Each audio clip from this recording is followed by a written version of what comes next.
그리고 조갑제 TV 시청자 여러분 안녕하십니까?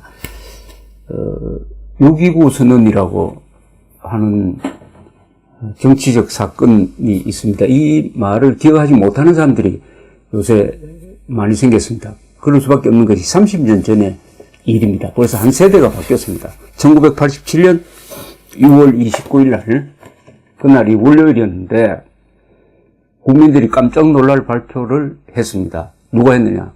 노태우 당시 민정당 대통령 후보입니다.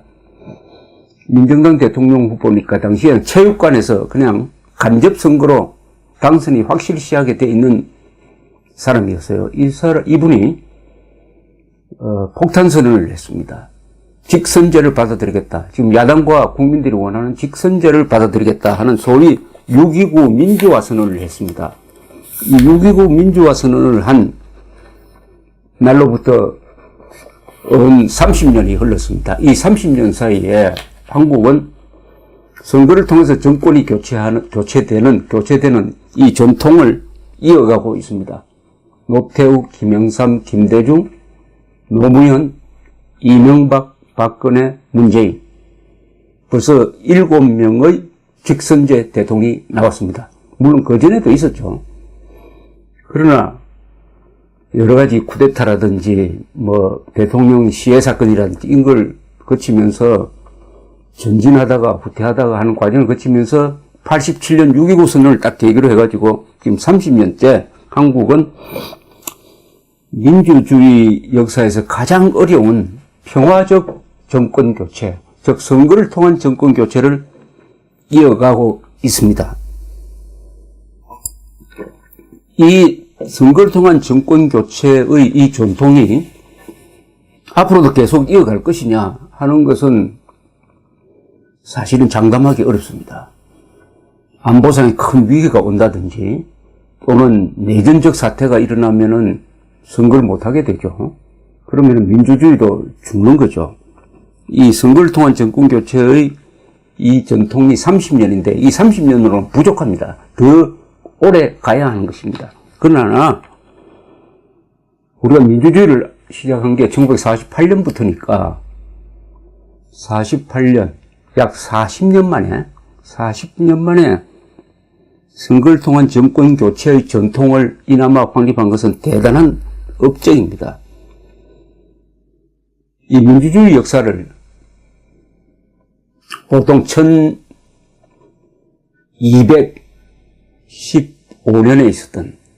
1215년에 있었던 마그나 카르타 대장전으로부터 계산을 합니다. 영국에서 귀족들이 반란을 일으켜가지고 영국의 존 왕과 타결을 봅니다. 그 타결이 대장전입니다. 마그나 카르타입니다. 그 문서죠.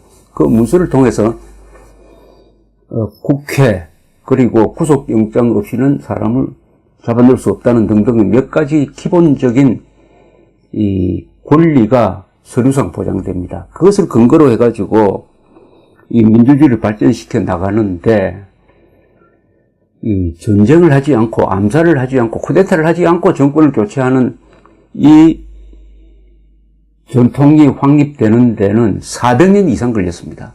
영국에서 1688년 이른바 명예혁명 이후에 비로소 피를 흘리지 않는 정권 교체의 전통이 생겼는데 약 470년이 걸렸습니다. 그런데 우리는 40년 만에 이 전통을 만들어냈습니다. 그러나 영국 사람보다 우리가 10배나 똑똑한 건 아니기 때문에 이 선거를 통한 정권 교체의 전통이 위협받고 위기에 처할 가능성을 우리가 배제할 수 없다. 이렇게 좀 겸허하게 받아들여야 될 것이라고 생각합니다. 어쨌든 1987년 6.29 선언은 한국 역사의 특히 민주주의 건설 역사에서의 획기적인 사건이었습니다. 이것이 획기적이라는 것은 피를 흘리지 않았다는 사실입니다. 1987년 6월에는 학생뿐만 아니라 종교인들, 직장인들이 다 직선제를 요구를 하면서 한 달 동안 전국적인 시위를 벌였습니다. 다행히 거기에 대한 진압을 아주 슬기롭게 해서 사망자가 한 명 한두 명밖에 발생하지 않았습니다. 사망자가. 그 어마어마한 규모의 시위인데, 그때쯤 가면 우리 경찰의 시위 진압 기술이 세계 최고입니다. 물론 최루탄은 많이 던졌죠. 그때 최루탄 때문에 눈물 흘린 분들 많이 계실 것이라고 생각을 합니다. 그래서 학생들, 야당, 일반적 국민들의 직선제 요구를 당시에 전두환 정권이 받았습니다. 전두환 대통령과 차기 대통령으로 거의 확실시되던 노태우 후보가 기득권을 포기하고 직선제로 하자 하는 결정을 한 것이 바로 6.29 선언입니다. 이 6.29 선언 내용에는 대통령 직선제 개헌 이외에 공명한 선거 관리를 하겠다. 김대중 씨를 사면 복권해서 출마하도록 하겠다. 국민 기본권을 보장하겠다. 언론 규제를 철폐하겠다. 지방자치와 사회단체의 자유를 보장한다. 지방자치입니다. 지방자치와 사회단체의 자유를 보장한다. 정당 활동을 보장한다. 사회 정화를 한다. 이런 8개 항의 선언이 들어가 있었습니다. 이 6.29 선언 이후에 야당이 분열됐습니다. 김영삼, 김대중 씨가 독자적으로 출마를 하고 김종필 씨도 출마를 하고 해서 그해 12월 선거에서는 1로 3김, 1로 노태우 민정당 후보, 3김, 김영삼, 김대중, 김종필 이런 구도로서 투표를 해서 36.6%로 노태우 후보가 당선이 되었습니다. 6월 사태 때는 노태우 후보의 인기가 아주 약했는데 6.29 선언을 통해서 마냥 부활을 했습니다. 재기한 셈이죠. 그래서 대중 정치인으로 거듭 태어나서 그 두 김씨를 이기고 선거를 통해서 대통령이 됨으로써 한국의 민주주의는 군인 출신 대통령이 그 민주주의를 실천해가는 임무를 맡게 됐습니다. 이것이 아주 아이러니라면 아이러니고 다행이라면 다행이죠. 이것은 뭐냐? 점진적인 민주화를 하겠다는 국민들의 선택이었습니다. 지나놓고 보면 슬기로운 선택이었다고 생각을 합니다. 그리하여 한국은 우리나라 건국 이후에 세 번째의 구조개혁을 하게 되었습니다. 이 국가개조입니다. 첫 번째는 1948년 8월 15일 날 자유민주주의에 입각한 국민국가를 건설했습니다. 국민이 정치에 참여하는, 이제는 백성이 아닙니다. 국민입니다. 이승만 대통령의 지도하에 자유민주주의 건국, 이것이 최초의 근대화 혁명 제1단계죠. 두 번째는 1961년 5월 16일 박정희 장군이 이끈 군사혁명이었습니다. 이건 뭐냐? 자유민주주의 위에 경제 건설을 해야 된다. 자유민주주의를 뒷받침할 만한 물질적 토대를 만들지 않으면 안 된다. 제도를 만들어야 된다. 돈을 벌어야 된다. 중산층이 이루어져야 된다. 그래서 경제발전 시대가 열립니다. 이게 두 번째의 구조개혁입니다. 세 번째가 바로 1987년 6.29 선언이었습니다. 이것은 이제는 민주화를 해야 된다. 빵만으로는 먹고 살 수 없다. 자유, 민주, 직선제 이렇게 해서 생동하는 민주주의를 열어야 된다. 세 번째 구조개혁입니다.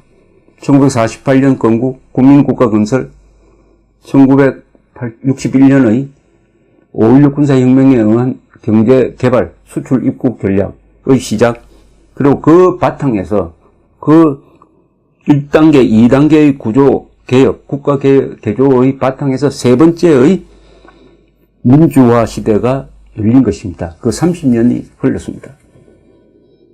그 주인공은 노태우 대통령이죠. 최초의 6.29 발상을 한 이는 전두환 대통령이지만은 그 전두환 대통령의 요청을 받아들여가지고 기득권을 포기하고 직선제 선거를 통해서 대통령이 되겠다는 결심을 한 사람은 노태우 당시 민정당 대표 겸 후보이고 또 대통령이 된 다음에 여기서 약속했던 6.29 선언 8개항을 실천해 간 사람, 민주화를 실천해 간 사람은 노태우 대통령이니까 6.29 선언의 주인공은 노태우 대통령, 연출가는 전두환 대통령, 이렇게 정리를 할 수 있을 것입니다. 자, 이 1987년에 민주화가 이루어지고 직선제 개헌을 통해서 국민들이 뽑은 대통령이 등장하니까 한국을 보는 눈이 이제는 달라졌습니다. 그 전만 해도 한국은 군사정권이라든지 아니면 군의주의 정권이라든지 심하게 말하면 독재정권이라든지 이렇게 해가지고 국제사회에서 발언권이 매우 약했습니다. 국제사회에서 우리 외교관들은 우리는 왜 군의주의 정권, 왜 직선제가 안 되느냐 하는 것을 변명하기에 급급했는데 이제는 당당한 민주주의 국가가 되니까 우리 외교관들이 우선 길을 펴고 세계 무대에서 활동할 수가 있었습니다. 여기에 하나 결정적인 좋은 사건이 또 하나 일어나는 거죠. 바로 87년 이후 다음에 있었던 88 서울 올림픽입니다. 88 서울 올림픽은 1976년 몬트리올 올림픽 이후에 12년 만에 처음으로 이루어지는 온전한 올림픽이었습니다. 동서가 다 참여하는. 그리고 마침 공산권에서는 고르바초프가 등장해가지고 고르바초프와 등소평 이런 분들이 이끄는 공산주의 내부의 개혁이 이루어지고 있었어요.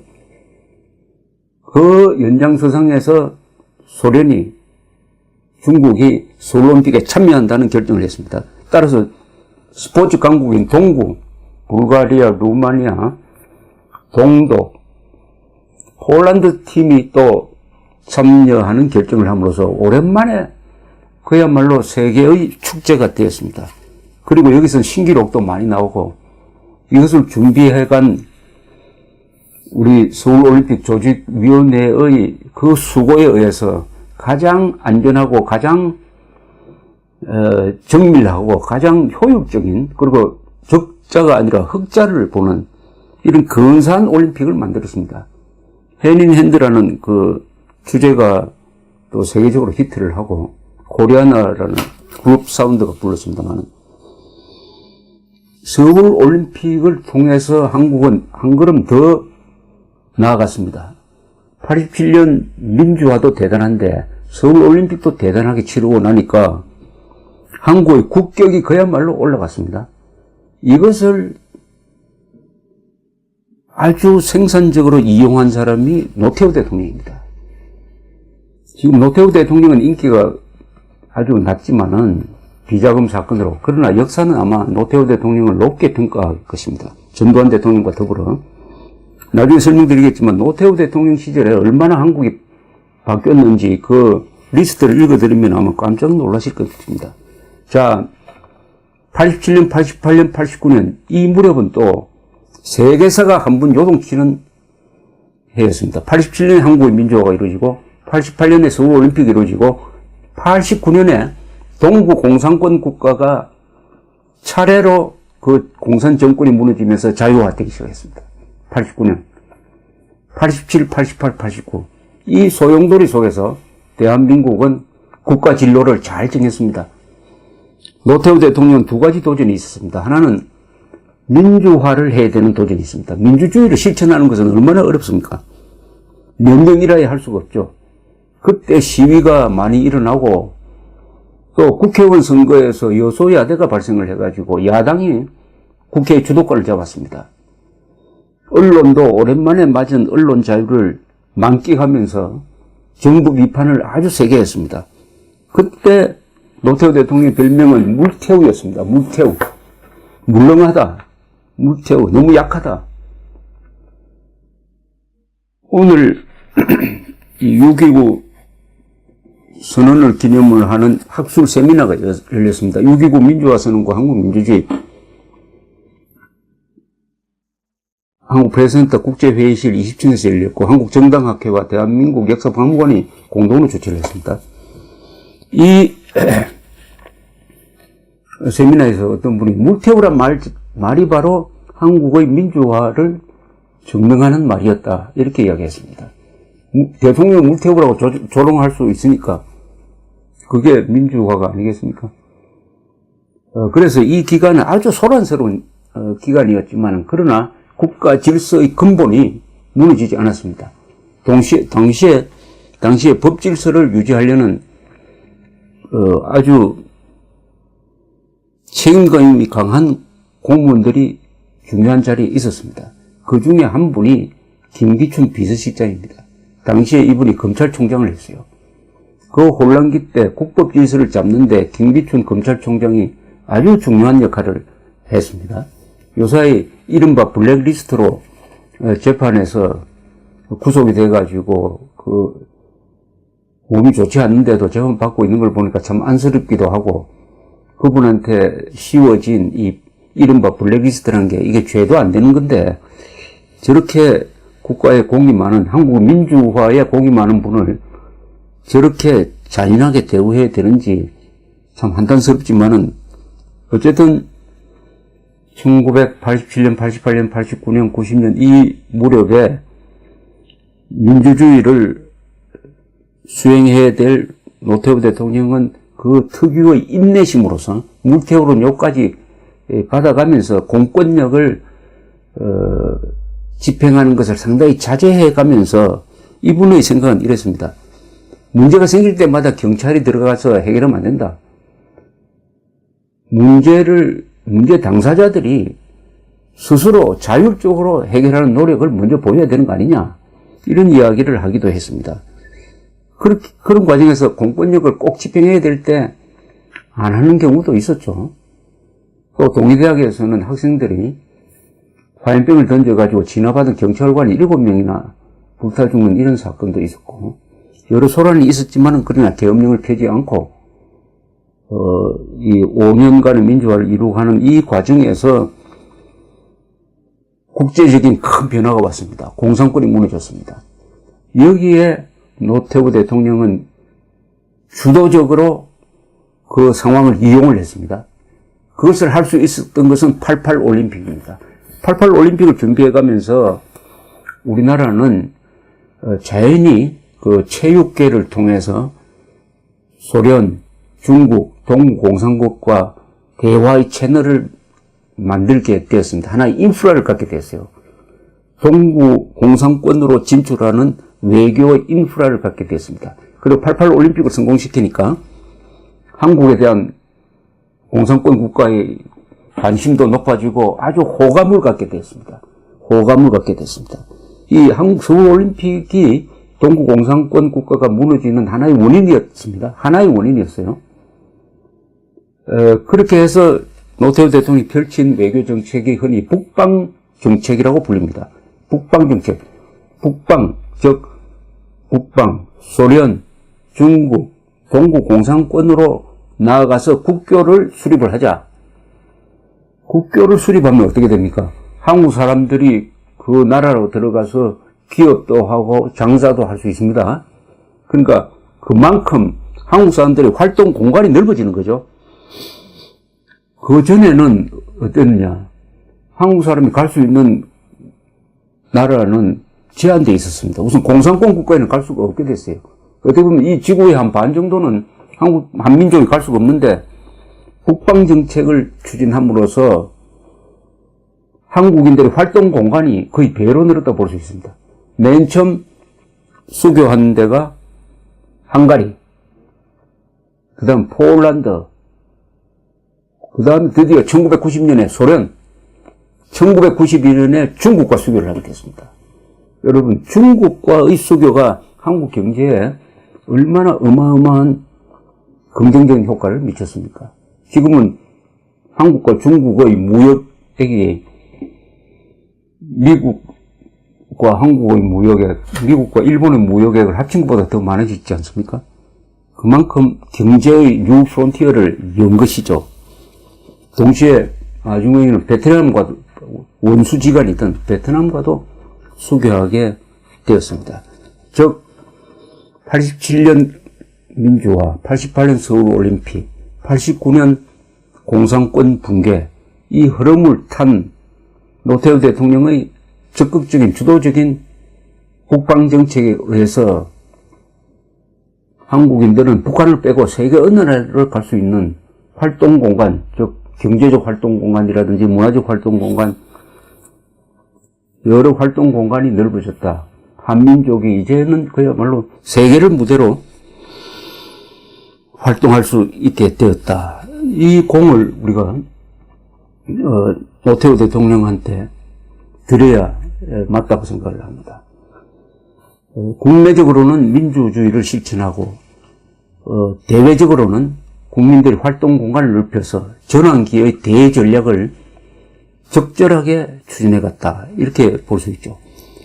보통 민주화를 실시하면 혼란이 와서 경제 발전이 더디지는 경우가 많습니다만 노태우 대통령 시절에 민주화로 소란스러웠지만 경제는 발전했습니다. 이것 또한 하나의 기적입니다. 민주화와 경제 발전이 거의 동시에 이루어졌다는 것은 그것은 대단한 지도력이라고 우리가 볼 수가 있습니다. 지나놓고 보면은 1987년, 88년, 89년 너희 한국인들이 가장 멋진 한국인들이 아니었을까 하는 생각을 합니다. 그렇게 이야기하는 외국 특파원들도 많습니다. 86년, 87년, 88년, 89년 이 무렵에 한국에 와보면은 민주화 시위도 하고 올림픽 준비도 하고 서로 싸우기도 하고 하는데 뭔가 한국 사람들이 멋져 보이고 열심히 일하고 열심히 데모도 하고 에너지가 넘치고 분위기가 밝았다 하는 이야기를 합니다.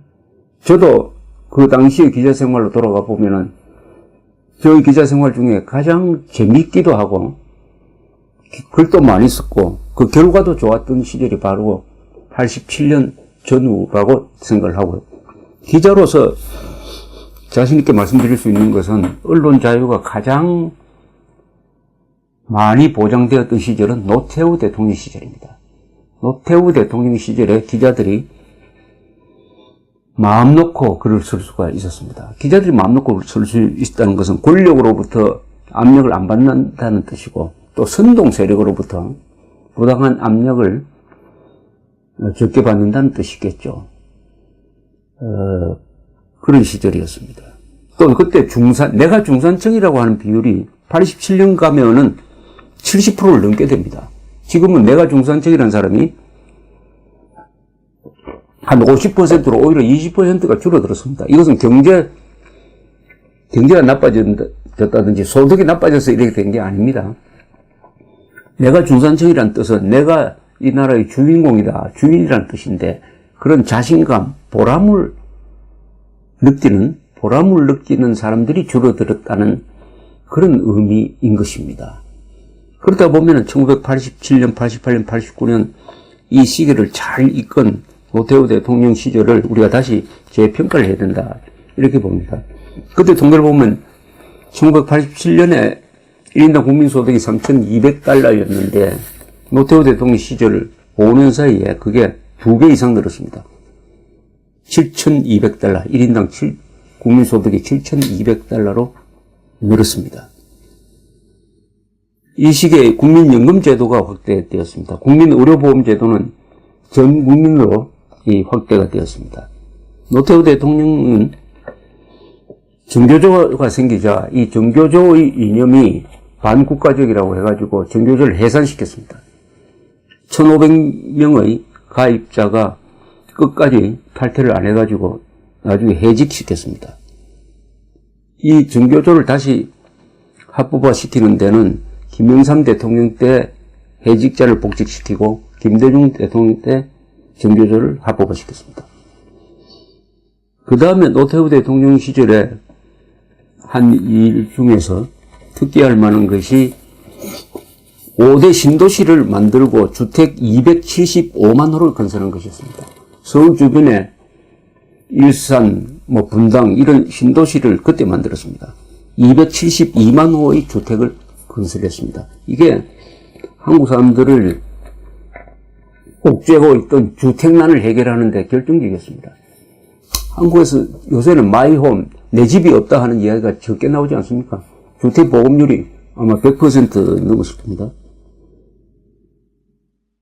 그 다음에 KTX, 영종도 공항, 인천공항이죠. 그리고 서해안 개발, 이 시작을 노태우 대통령 시절에 했습니다. 또 유엔에 가입해, 북한도 가입하고 우리도 유엔에 가입을 했습니다. 1991년입니다. 유엔 가입.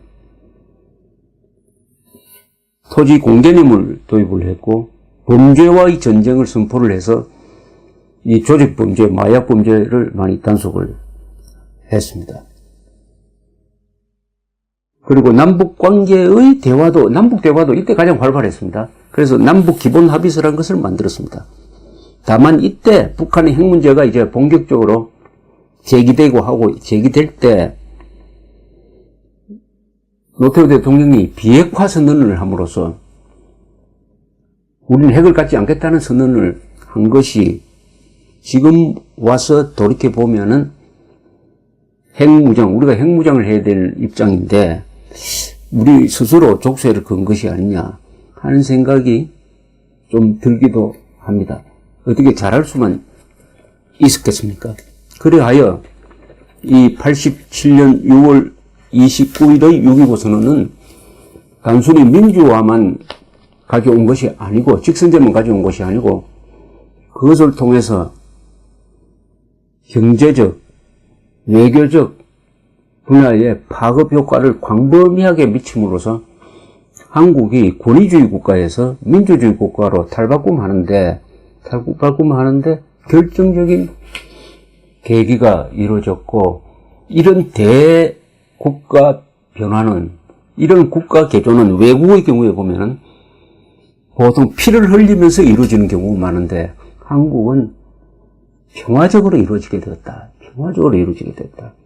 그것은 개발연대를 주도했던 군인 출신들, 박정희, 전두환, 노태우, 그리고 그 사람들을 뒷받침했던 국군 장교단, 하나회를 포함해서 이분들이 원래 독재적 소양을 가진 사람들이 아니라 민주적 소양을 가졌던 사람들이다. 이 사람들이 과학정신, 실용정신, 합리정신으로 무장된 국가 엘리트였다. 그러니까 민주주의를 피할 수 없는 대세로 받아들여서 가지고 민주화를 요구했던 국민과 함께 6.25 선언을 해가지고 평화적으로 이런 나라를 지금 세계 이런 나라라면 어떤 나라입니까? 무역액은 수출액은 세계에서 6등, 인구가 5천만 이상이고 1인당 국민소득이 3만 달러 이상이고 민주주의를 하는 세계 7나라 중에 한 나라, 공업 생산력이 세계에서 5번째 되는 나라, 이런 나라를 그 30년 뒤에 만들어내는 계기가 6.25 선언이고 이 6.25 선언은 총 한 방 쏘지 않고 말로서 이루어진 것이니까 가장 성공적인 정치적 결단이었다. 오늘의 대한민국을 만든 것이 1948년 8월 15일, 1961년 5.16, 그리고 1987년 6.29 선언. 이렇게 생각하면서 요새 너무 과소평가를 받고 있고 또 병석에 누워있는 이 노태우 전 대통령에 대한 우리 국민들의 따뜻한 시각이 필요하고 역사적 평가도 아마 노태우 대통령, 전두환 대통령에 대해서는 상당히 높게 적힐 것이다. 이렇게 믿으면서 저희 말씀을 끝내겠습니다. 감사합니다.